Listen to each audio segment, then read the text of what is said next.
Hello there, good morning to you. This is Kakaaki Social. I'm Reno Obozeghie. Now, for the 7th time, former Vice President and serial presidential candidate Atiku Abubakar will be contesting presidency again come 2027. This is after all his effort to occupy the apex seats in Nigeria proved abortive in 1993, 2007, 2011, 2015, 2019, and then the latest 2023. Well, it looks like a lifetime ambition. Well, the news was shared by his spokesperson, Daniel Boala, and he says, surely Atiku is on the 2027 presidential ballot because he is the president Nigeria is missing. Well, he said briefly in his statement that, sure, he would run. He has the capacity, he has the wisdom, he has the knowledge, he has the energy.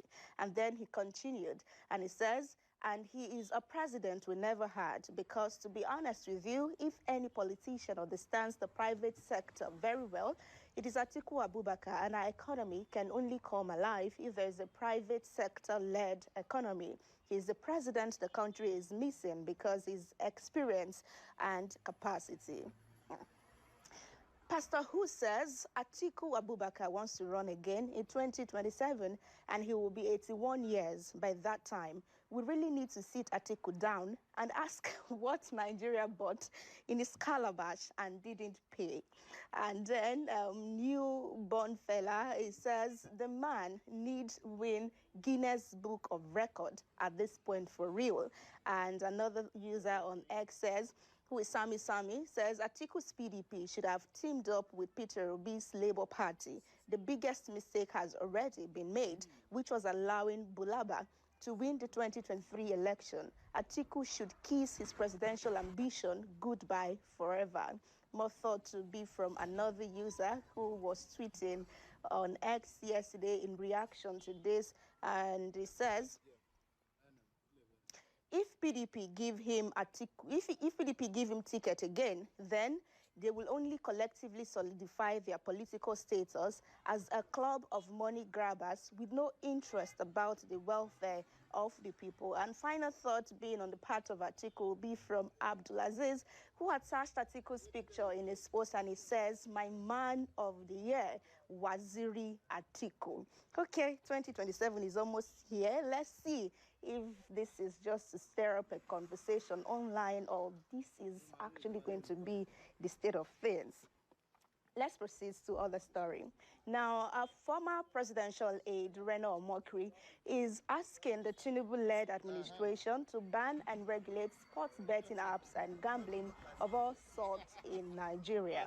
In a post on X, Omokri argued that banning sports betting would drastically improve the economy, and three slices of what he said, it was quite a long one. He says President Tinubu can immediately improve the economic conditions of most Nigerians and make the Nigeria grow by issuing an executive order authorizing the Nigerian Communications Commission, NCC, to ban sports betting apps from the App Store of any GSM internet service provider in Nigeria and revoking the licenses of any physical sport betting operators in Nigeria. It makes better sense than Buhari's draconian, which was the Twitter ban.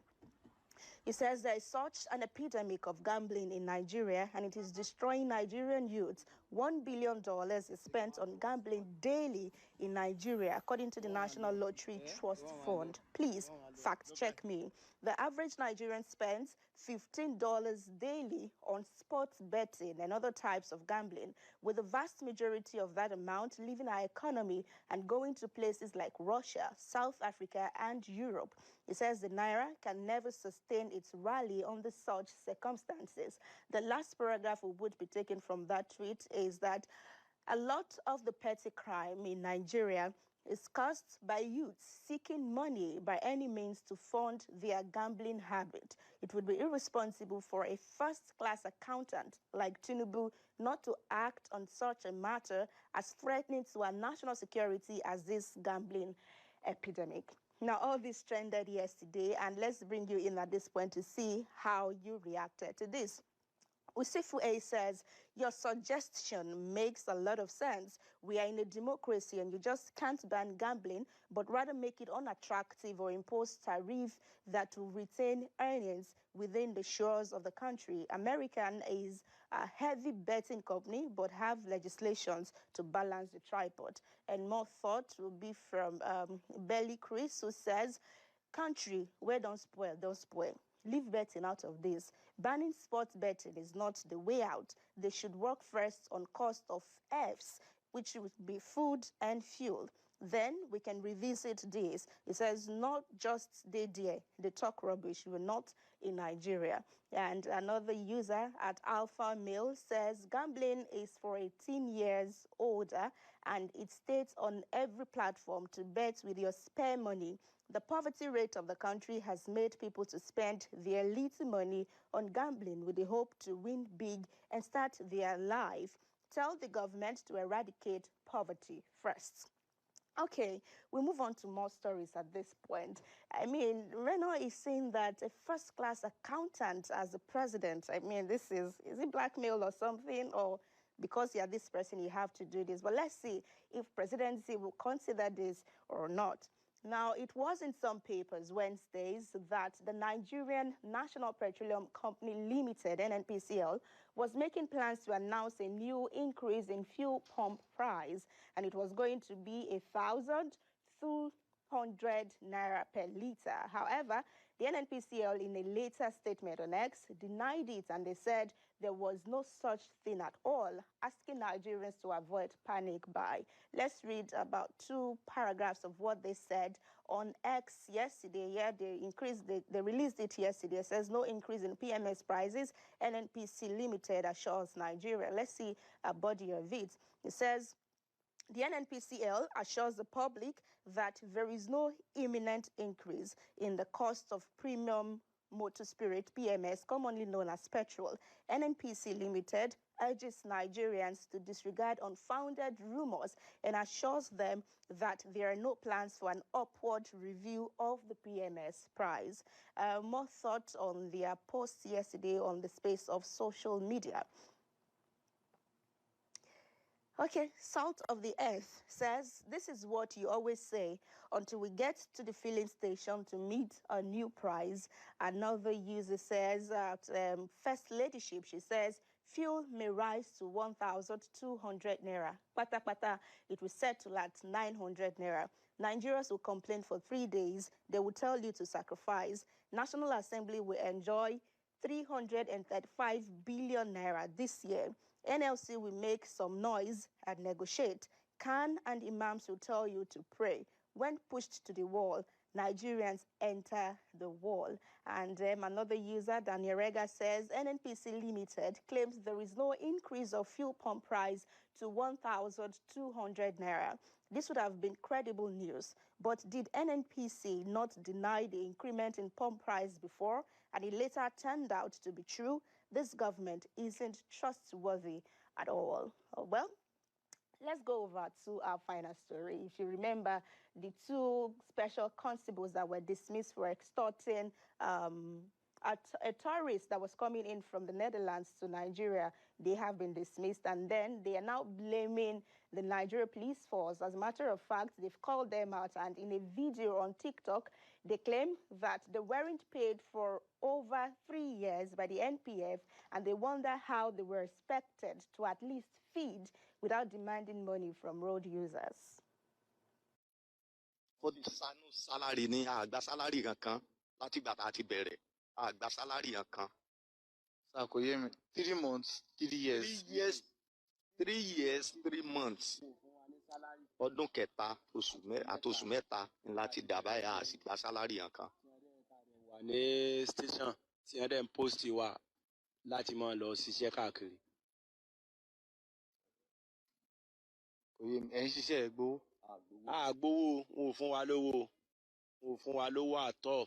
3 years, 3 months now. Kí ló dé? Àmọ́ tó dé o. Wọn ò fún wa lówó. Báwo lè ṣe wá ń rówó? Kálukú manage ara rẹ̀ náà ni. Ká bá lójú ọ̀nà bí wọ́n bá bọ̀ wá lówó lójú ọ̀nà tí wọ́n bá bọ̀ wá náà ni èlé tó. Là ń pín. tá a fi ń jẹun là á fi ń bọ́ ọmọ àti ìyàwó wa. So a dẹ̀ ní sí ọwọ́ tá à ń ṣe tẹ́lẹ̀ kó tó di pé wọ́n kó wa dà sí special constabulary police. So gbogbo wa tí a dẹ̀ níṣẹ́ lọ́wọ́ yẹn àti fiṣẹ́ yẹn lẹ̀ àráyè ṣiṣẹ́ mọ́ nígbà tí wọ́n ti kó wa dà síbi special constabulary yẹn. Wọ́n dẹ̀ tún fún yín sálárì. Wọ́n ò dẹ̀ fún wa ní sálárì, ó dẹ̀ ti pọ́dún mẹ́ta àtòṣù mẹ́ta kó tó di pé wọ́n dismiss wa. All right, so that's their story right there. But let's have some thoughts. And we have what looks like an earlier response from the NPF. Owen says, flimsy excuses, but still on still, the punishment was harsher than the crime. And for another user, Aliyu says, how can you lay off men you don't pay for over 3 years for taxing commuters, yet the same people dismissing them are in their offices collecting millions in bribe and helping politicians to rig election? Now, this next one is from the NPF. It was in 2022, August 22, from the first PRO, but it aligns with this story, and I thought to bring it in as your response. It says, community policing constabulary scheme voluntary, not paid employment, and it is also a scheme meant for gainfully employed individuals. Like, it's not a scheme that is meant for gainfully employed individuals. I think that serves as your reaction to this. So if you are going for a job that doesn't pay and you know from the beginning you are not going to be paid, maybe you already made plans on how you want to get it done, you know, sort yourself while on the platform. So it is what it is. I'll see you again tomorrow. Thank you so much for being a part of it. Good morning, Kunle and Unkoli. Good morning and Happy New Year. Happy New Year to you. All right, so... The name is musical. They know that they're not going to be paid. So in their mind, they already plan how to make money, and that is by extorting people on the road. And in their mind, some people before us or who are even paid are doing it. So we that are not paid, if we do it, it's not bad. But unfortunately, you know, they have been used to set that sample that that's not the right thing to do. So if you know that this job, you don't have any other thing to sustain yourself, then you better not get into the job in the first place. Especially when it is clear, no payment. Yes, that there's no payment. Voluntary. Or probably they don't even understand that there's no payment for that job. Do you think they understand? Anyway, that's for them. But Rena, why did you call Atiku a serial presidential candidate? Serial means you have been doing it now. Like, no, I'm a serial volunteer. You and these your netizens, eh? No, it's serial now. If you do something consistently, okay, do you want me to start saying, okay, who was the presidential candidate in 1983? It will take time. So to save the day, I understand. But it's serial now. It's a serial presidential candidate. But listening to you, that sounded like something, anyway, that you're up to something. Not at all, please. Let's see how it goes. All right, thank you. Rena, thank you very much. I hold my thoughts for this morning. Okay.